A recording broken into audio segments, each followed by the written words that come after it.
Hi friends, మా ఇంటి బయట కుండీల దగ్గర నాకు ఒక బర్డ్ దొరికిందండి. అది ఏ బర్డో కూడా నాకు తెలియదు. కాకపోతే దాని కాలు విరిగిపోయింది. దాన్ని తీసుకొచ్చి నేను టబ్లో పెట్టానండి. అది మా సిస్టర్కి కాల్ చేస్తే అది రేర్ బర్డ్ అంది, చాలా రేర్ బర్డ్ అంటండి.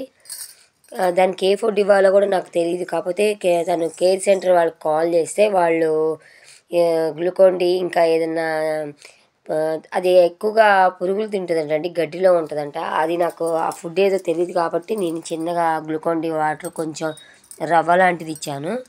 కొంచెం తను యాక్టివ్ అయింది. కాకపోతే దాని కాలుకి దెబ్బ తగలటం వల్ల చాలా డల్ అయిపోయిందండి.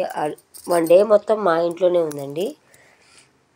ఇంకా నైట్ అంతా చాలా దాన్ని కేర్ఫుల్గా చూసుకుంటూ దానికి ఏదైనా అవుతుందని చాలా భయపడ్డామండి. కానీ ఏం చేస్తాం, దానికి కావాల్సిన మెడిసిన్ మా దగ్గర లేదు కాబట్టి కేర్ సెంటర్ వాళ్ళకి కాల్ చేసాము.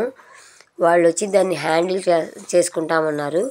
ఇంకా మా ఫ్యామిలీ అంతా 1 డే మొత్తం దాన్ని చాలా కేర్ఫుల్గా చూసుకున్నామండి.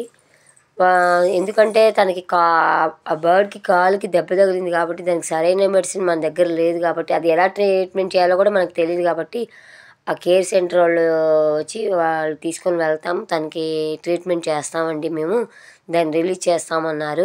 సరే, ఎక్కడున్నా తను హ్యాపీగా ఉండాలి, దానికి ట్రీట్మెంట్ జరగాలని చెప్పి ఉద్దేశంతో నేను ఆ బర్డ్ని ఇచ్చేసానండి. ఆ బర్డ్ ఎక్కడున్నా చాలా చాలా ఆ కాలుకి దెబ్బ తగ్గి నయమయ్యి చాలా హ్యాపీగా ఉండాలని నేను కోరుకుంటున్నానండి. మీరు కూడా కోరుకోండి ఆ బర్డ్ చాలా హ్యాపీగా ఉండాలని. ఎందుకంటే దానికి కాలుకి దెబ్బ తగిలిందండి. నాకు చాలా బాధ అనిపించింది. కాతే వెళ్ళిపోతుందని బాధగా ఉంది, కానీ అది క్యూర్ అవ్వాలి కదా, ఆ ట్రీట్మెంట్ ఏంటో మనకి తెలియదు కాబట్టి నేను ఇచ్చేసాను. మీరు కూడా నెక్స్ట్ వీడియోలో అది క్యూర్ అయినట్టు మీకు పెడతానండి వీడియో. Thank you friends.